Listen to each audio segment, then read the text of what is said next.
కొత్తగా ఇల్లు కట్టించే ఆస్కారం లేదు. రేవంత్ రెడ్డి ఇవాళ ఇచ్చిన హామీలు అమలు చేయలే దమ్ము ఈ రేవంత్ రెడ్డి లేదు. రేవంత్ రెడ్డి అని కూడా డ్రామాలని చెప్పి ఇలా ప్రజలు భావిస్తా ఉన్నారు.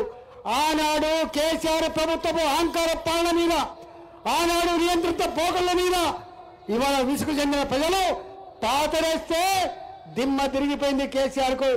ఆ ప్రభుత్వం తాతర పెట్టడానికి 10 సంవత్సరాలు పడితే ఇవాళ రేవంత్ రెడ్డి ప్రభుత్వం, రేవంత్ రెడ్డి మరీ ముఖ్యంగా రేవంత్ రెడ్డి అబాస పాలు కావడానికి సంవత్సరాలు పట్లే ఇవాళ 10 నెలల కాలంలోనే ఇవాళ అబాస పాలవుతున్న పరిస్థితి మనం చూస్తా ఉన్నాం. కాబట్టి తెలంగాణ ప్రజలారా, ఇప్పటికే మా గౌరవ పార్లమెంట్ సభ్యుల నాయకులు చెప్పినట్టుగా తులం బంగారం రాలే, పెళ్లి పందిల్లో 2500 రూపాయలు రాలే, ఆటో డ్రైవర్ 12,000 రూపాయలు రాలే, ఇట్లా చెప్పుకుంటూ పోతే 6 గ్యారంటీలు, 66 హామీలు, 400 పైచులకు పనుల మీద హామీలు ఇచ్చిండు.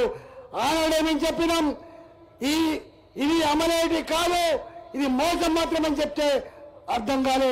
వాళ్ళు చెప్పిన మాట ప్రకారంగానే నెలకు 6,400 కోట్ల రూపాయలు వడ్డీపేట అసలుపేట కడుతున్నా అని చెప్పి లెక్కలు చెప్పిండు.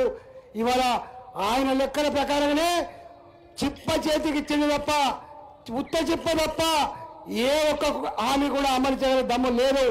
మాటలతో, మీడియా మేనేజ్మెంట్తో, అబద్ధ ప్రచారాలతో ఇవాళ డబ్బులిచ్చి మీటింగ్లు పెట్టి బుకాయించే ప్రయత్నం తప్ప ఈ ప్రభుత్వం చేయగలిగేం లేదు. కాబట్టి రాబోయే కాలంలో ప్రజలకు ఇచ్చిన హామీలను అమలు చేయడం కోసం ప్రజలు చేస్తున్న సమస్యల పోరాటాలకి బాధ్యత కలిగిన ప్రతిపక్ష పార్టీగా ప్రజల వెంట ఉంటుంది. ఈ ప్రభుత్వం మెడలు వంచి హామీలు అమలయ్యేంత వరకు ప్రజాప్రతినిధులుగా, పార్టీ నాయకులుగా తెలంగాణ ప్రజల వెంట ఉండి రాబోయే కాలంలో జరిగిన పోరాటాల్లో ప్రత్యేకంగా పాల్గొంటామని చెప్పి ఈ సందర్భంగా తెలియజేస్తూ జై తెలంగాణ.